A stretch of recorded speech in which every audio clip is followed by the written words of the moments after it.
Ըստ խնդրի հյուրանոցում կա 99 համար, համարակալված 01-ից մինչև 99։ Բանալիների վրա համարները գրված են հետևյալ կերպ։ Բանալուն նայելիս հասկանալի չէ, թե որ մասն է վերևի մասը եւ որ մասն է ներքևի մասը, եւ երբեմն կարելի է շփոթել համարները։ Համլետը միջանցքում գտել է մի բանալի եւ պետք է պարզենք, թե 99 բանալիներից քանիսի դեպքում նա չի կարողանա հստակ հասկանալ, թե որ համարի բանալին է վերցրել։ Նախ առաջին քայլով եկեք նկատենք, որ տրված համարներից 3-ը, 4-ը եւ 7-ը ունենալու դեպքում դրանք պատտացնելով ոչ մի գոյություն ունեցող թիվ չենք ստանա։ Հետևաբար, եթե հյուրանոցի համարի մեջ լինի այս թվերից որևէ մեկը, միանշանակ կարող ենք հասկանալ, թե որ համարի հետ գործ ունենք։ Եվ այսպես եկեք մի կողմ տնենք այս 3 թվերը եւ աշխատենք մնացած 7 թվերի հետ։ Հաջորդ երկրորդ քայլում եկեք հաշվենք բոլոր հնարավոր համարները, որոնք կարելի է կազմել այս 7 թվերով։ Քանի որ համարները մեզ մոտ երկնիշ թվեր են, բազմապատկման կանոնից առաջին տեղում ունենք 7 հնարավոր տարբերակ, իսկ երկրորդ տեղում կրկին 7 տարբերակ, ստանում ենք 49 հնարավոր թիվ։ Եվ վերջապես երրորդ քայլով եկեք պարզենք, թե այս 49-ից որ թվերն են, որոնք ինչ տևել պատտենք, միևնույն է նույն թիվն ենք կարդալու։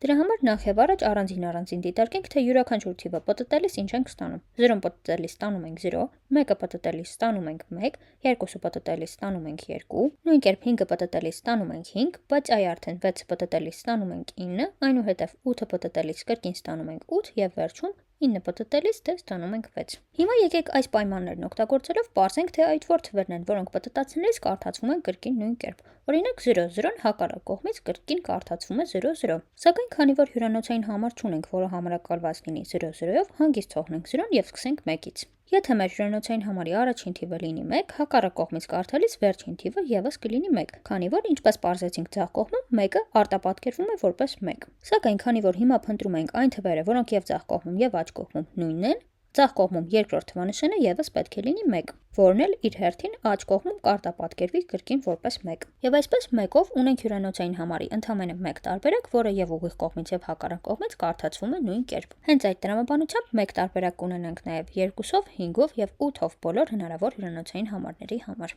որոնք եւ ուղիղ կողմից եւ հակառակ կողմից կարդացվում են նույն կերպ։ Հիմա նայենք 6-ով համարները։ Ինչպես գիտենք, առաջին տեղում գրված 6-ը հակառակ կողմից կարդացվելու է որպես 9։ Սակայն քանի որ փնտրում ենք այնպիսի համարները, որոնք եւ ձախ կողմում եւ աջ կողմում նույնն են, ձախ կողմում երկրորդ թվանշանը եւս պետք է լինի 9, որն էլ իր հերթին աջ կողմում արտապատկերվելու է որպես 6։ Ստացվում է, որ երկու կողմից նույն կերպ կարդացվող թվերի մեկական տարբերակեր ունենք 6 եւ 9 թվերի համար, 69 եւ 96 թվերը, որոնք եւ ուղիղ եւ հակառակ կողմից կարդացվում են նույն կերպ։ Վերադառնանք մեր երկրորդ քայլին եւ 49 բոլոր հնարավոր տարբերակներից հանենք նախ այս 6-ը, որոնք երկու կողմից կարդացվում են նույն կերպ։ Այնուհետև մեկն էլ հանենք 0-0-ի համար, քանի որ այդպես համարակալված սենյակ չունենք, եւ ստանում ենք պատասխան 42 համար։